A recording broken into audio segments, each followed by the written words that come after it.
நிமிஷம் தமிழ் முடிச்சுட்டு ஆங்கிலத்துக்கு வர்றேன். ஒரே நிமிஷம். நாடாளுமன்ற தேர்தல் அண்ணாமலை அவர்கள் போட்டியிடுற தகவல் வந்திருக்கு. போட்டியிட போறீங்களா? 5 தொகுதிகள் வெற்றி பெறக்கூடிய தொகுதிகள்ல போட்டியிடுறதுக்கு அண்ணா எனக்கு தெரியல தகவல் எங்கிருந்து யார் உங்களுக்கு சொன்னாங்க அப்படின்னு. நம்முடைய கட்சியை பொறுத்தவரை இன்னைக்கு வரைக்கும் எனக்கு ஒரு பொறுப்பு கொடுத்திருக்காங்க. அந்த பொறுப்பை செய்து கொண்டிருக்கின்றேன். நாளைக்கு இதை செய்ய போறோம். இன்னைக்கு வரைக்கும் என்னுடைய பொறுப்பு மாநிலம் முழுவதும் செல்வது. எந்த ஒரு தொகுதிக்கும் அதிக நேரம் இதுவரை கொடுக்கலீங்கன்னா 39 தொகுதிக்கும் 234 சட்டமன்றத்திலையும் தான் அதிகமா நேரம் கொடுத்திருக்கேன். ஒருவேளை கட்சி எனக்கு நாளைக்கு இதை செய்யுங்க அப்படின்னா செய்வதற்கும் தயாராக இருக்கின்றேன். அதனால தெரியாத ஒரு விஷயத்தை பத்தி சொல்ல விரும்பல. அதை பற்றி யாரும் எனக்கு சொல்லல. அப்படி சொன்னார்கள் என்றால் நிச்சயமாக நான் பத்திரிகை நண்பர்களுக்கு அதை பத்தி சொல்றேன். நம்ம கட்சியில இன்ட்ரெஸ்ட் நாட் மாநில தலைவராக இருக்கு இன்ட்ரெஸ்ட் தானே. அதனால இன்ட்ரெஸ்ட் நாட் இன்ட்ரெஸ்ட் இல்லைங்கன்னா இந்த கட்சியை பொறுத்தவரை எல்லாம் மக்கள் சேவை தான். இது செய்ய என்றால் செய்ய போகின்றேன். இதுல என்னுடைய தனிப்பட்ட விருப்பு வெறுப்பு எதுவும் கிடையாது.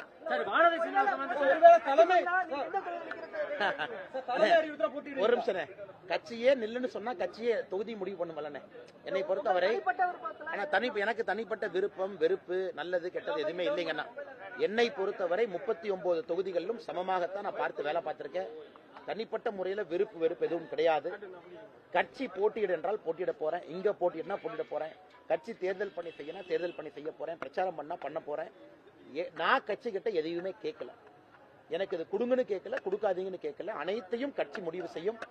என்னை அடுத்த 60 நாட்களுக்கு எப்படி பயன்படுத்த வேண்டும் என்பது அகில இந்திய தலைமை, குறிப்பாக பாரத பிரதமர் நரேந்திர மோடி அவருடைய முடிவு. சார், வானதி சீனிவாசன் வந்து சொல்லியிருக்காங்க, ட்விட்டர்ல போட்டிருக்காங்க, நேற்றைய தினம் வந்து டெல்லியில ஆலோசனை கூட்டத்தில் சில வேட்பாளர்கள் இறுதி செய்யறதா சொல்லியிருக்காங்க.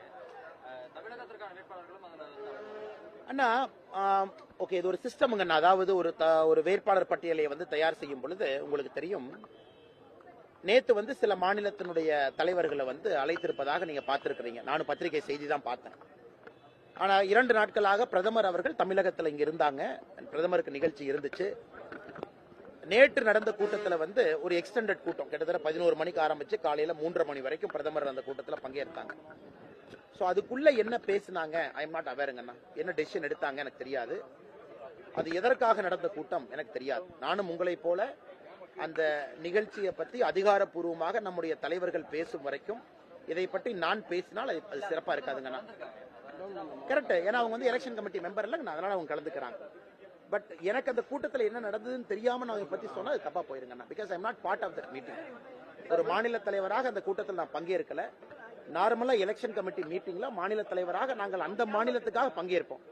பட் நேற்று கூட்டத்தில் நாங்க பங்கேற்கல. அப்படி இருக்கும் பொழுது என்ன பேசினாங்க அப்படிங்கிற யூகத்தின் அடிப்படையில் நான் சொன்னா அது சிறப்பா இருக்காதுங்கண்ணா.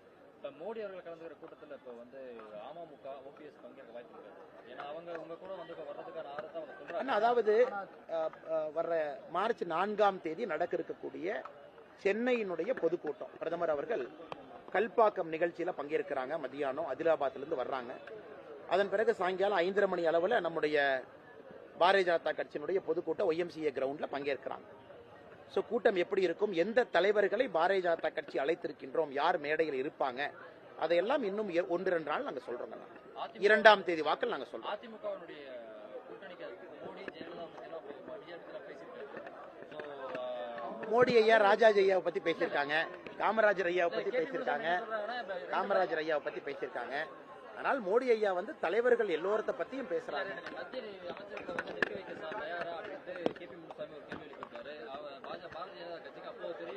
இன்னைக்கு மத்திய அமைச்சர் வந்து யார் இருக்காங்கன்னா, தமிழகத்தை பூர்வீகமா கொண்டவங்க நம்முடைய நிதி அமைச்சர் நிர்மலா சீதாராமன் அவங்க இருக்கிறாங்க. இன்னைக்கு கர்நாடகா மாநிலத்திலிருந்து ராஜ்யசபா எம்பி அவங்க இருக்கிறாங்க. ஜெய்சங்கர் அவர்கள் குஜராத் மாநிலத்திலிருந்து ராஜ்யசபா எம்பியா இருக்கிறாங்க. இப்போதைக்கு நம்முடைய அண்ணன் முருகன் அவர்கள் மத்திய பிரதேசத்திலிருந்து ராஜ்யசபா எம்பியா இருக்கிறாங்க. அதாவது தமிழ் பூர்வீகம் அப்படின்னு பாத்தீங்கன்னா அந்த 3 பேர். ஆனா 39 தொகுதிகளிலும் கூட கட்சியினுடைய முடிவு யாரை நிறுத்த போகின்றோம், அது நிர்மலா சீதாராமன் வர்றாங்களா எனக்கு தெரியாது, ஜெய்சங்கர் வர்றாங்களா தெரியாது, முருகன் அவர்கள் வர்றாங்களா தெரியாது, இல்ல அண்ணாமலை அவங்க நிக்கிறாங்களா தெரியாது. சோ எந்த நேரத்துல நாங்கள் அறிவிக்கின்றோம் பொறுத்திருந்து பாருங்கன்னா, அறிவிக்கும் பொழுது நிச்சயமாக ஒரு முடிவெடுத்த பிறகு அறிவிக்கிறது எங்களுடைய கடமை.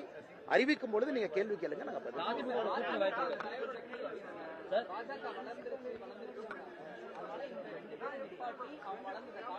ஒரு நிமிஷம், மத்திய அமைச்சர் நிப்பாட்டிய வளர்ந்ததை காட்டணும். ஏன் இங்க தொண்டர்கள் இல்லையா, எங்க தலைவர்கள் இல்லையா? இத்தனை பேர் கடினமாக உழைத்த மாவட்ட தலைவர்கள் இல்லையா, மாநில பொறுப்பாளர்கள் இல்லையா? நான் ஒரு விஷயம் புரிஞ்சுக்கணும், வளர்ந்துருச்சுன்னு காட்டுறதுக்கு எதுக்கு இன்னொருத்தவங்களை கூட்டத்தை நிப்பாட்டணும்? வளர்ந்து விட்டது என்று காட்டுவதற்கு நான் கிளை தலைவர் நிப்பாட்டி காட்டக்கூடாதா? ஜெயலலிதா அம்மா மட்டும் ஒரு காலத்துல பாத்தீங்கன்னா கிளை தலைவர் நிப்பாட்டுவாங்க, பாத்துருக்கீங்களே, நிப்பாட்டி ஜெயிக்க வைப்பாங்க, அவங்களுடைய ஆளுமையை காட்டுவாங்க. ஆனால் பாரதிய ஜனதா கட்சி வளர்ச்சி அடைந்து விட்டது என்பது உண்மை. இன்னைக்கு சில பேர் வயிறு அறிஞ்சு பத்திரிகை நண்பர்கள்ட்ட பேசுறாங்க, அதுக்கு நான் என்ன பதில் சொல்லுவேன்னா, 2024 தேர்தல் முடிவுகளை பார்க்கட்டும், அவர்களுக்கு தெரியும் பாரதிய ஜனதா கட்சி வளர்ந்து விட்டது. ஆனா வளர்ந்து விட்டதுன்னு காட்டுறதுக்கு வேட்பாளர்கள் ஏன் இங்க இருக்கக்கூடிய மாவட்ட தலைவரோ இங்க இருக்கக்கூடிய மாநில நிர்வாகிகளோ இருக்கக்கூடாதான்னு நான் கேட்கிறேன். அதனால் பொறுத்திருந்து பாருங்கள், அந்த வேட்பாளரை அறிவிக்க வேண்டிய நேரத்தில் யாராக வேண்டுமானாலும் இருக்கட்டும். ஏன்னா முடிவு எனக்கு தெரியாத பொழுது நான் எப்படி சொல்லுவாங்க? சார், நேத்து ஒரு குழு அமைச்சிருக்கீங்க அந்த கூட்டணி கட்சி தலைவரோட பேச்சுவார்த்தை, அது எப்பொழுது அவங்களுடைய பேச்சுவார்த்தையை தொடங்குவாங்க? தொகுதி பங்கீடு இல்லை, இன்னைக்கு சாயங்காலம் மீட் பண்றாங்கன்னா அவங்க எல்லாருமே தலைவர்கள் பாக்குறாங்க. இணையமைச்சர் அண்ணன் முருகன் அவர்கள், பொன்னாரையா அவர்கள், வானதி அக்கா, அந்த குழுவில் இருக்கக்கூடிய நயினார் அண்ணன், நம்முடைய 2 பொறுப்பாளர்கள் எல்லாரும் இன்னைக்கு வந்து சாயந்தரம் மீட் பண்றாங்க. அவங்க மீட் பண்ணி அடுத்த கட்டம் எப்படி இதை கொண்டு போகணும் எல்லாமே முடிவெடுக்கிறாங்க. ஸோ அவர்கள் உங்களுக்கு சரியான நேரத்தில் பிரீஃப் பண்ணுவாங்கண்ணா. இந்த பொதுக்கூட்ட மேடையில மோடி அவர்கள் பேசியிருந்தாங்க, திமுக வந்து நாங்கள் வீழ்த்திடுவோம் அப்படிங்கிற மாதிரி. இன்னைக்கு காலையில் உதயநிதி அவர்கள் பேசியிருக்காரு, மோடியை மட்டும் இல்ல, மோடியோடைய தாத்தா வந்தவரும் திமுக. சனாதன தர்மத்தை பத்தி பேசுவார், அப்புறம் எலெக்ஷனுக்கு வேண்டாம்பாங்கன்னா, அதாவது வாய் சவடால் என்ன வேணாலும் நான் பேசுவேன். உதயநிதி ஸ்டாலின் பேக்ரவுண்ட் என்ன? அவங்க அப்பா பேரை தாத்தா பேர் எடுத்துறேன், 2 ஓட்டு வாங்க முடியுமாண்ணே அவரால்? கருணாநிதி என்கின்ற பேர் இருக்கக்கூடாது, ஸ்டாலின் என்கின்ற பேர் இருக்கக்கூடாது. உதயநிதி யார்? அவங்க அப்பா சம்பாதிச்ச படத்துல நடிச்ச ஒரு ஃபெயில்டு ஆக்டர். உதயநிதிங்கிறது யார்? தாத்தா பேரையும் அப்பா பேரையும் பயன்படுத்தி ஒரு எம்எல்ஏ. உதயநிதிங்கிறது யார்? தாத்தா பேரையும் அப்பா பேரையும் பயன்படுத்தி ஒரு அமைச்சர். ஆனால் மோடி அவர்களுடைய கால் நெகத்தில் இருக்கக்கூடிய தூசிக்கு உதயநிதி ஸ்டாலின் சமம் கிடையாது. நான் சொல்றது மோடிக்கு சமம் பேசல, மோடி அவர்களுடைய கால் நெகத்துல உள்ள இருக்கக்கூடிய தூசி இருக்குமே அழுக்கு, அதுக்கு உதயநிதி ஸ்டாலின் கிடையாது. அதனால் உதயநிதி ஸ்டாலினுடைய தரமும் தராதரமும் அவர்கள் தெரிந்து பேச வேண்டும். யார் அவங்க? எனக்கு அரசியல் இருக்காங்கன்னா யார்? Is a good actor. எனக்கு கமலஹாசன் மாதிரி பெரிய நடிகர் அவரு, இல்ல ரஜினிகாந்த் மாதிரி பெரிய நடிகரா? சந்தானத்தை கூட நடிக்க வச்சு மக்கள் சந்தானத்தை பார்க்க வந்தாங்கன்னா உதயநிதி ஸ்டாலினை பாப்பாங்கன்னு சந்தானத்தை கூட நடிச்சவர். இன்னைக்கு அரசியல் ஏன் இங்க இருக்காரு? அவர் என்ன தனியா கிராஸ் ரூட்ஸ் ஒர்க்கரா? என்ஜிஓ நடத்தினாரா?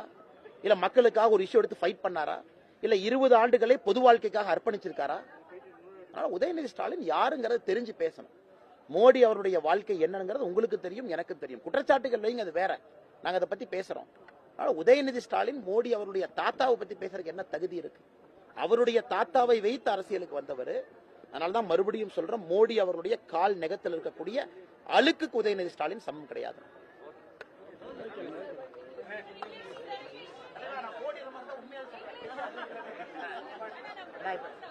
கொடுக்குறேன், நான் உங்களுக்கு பேசுறேன்.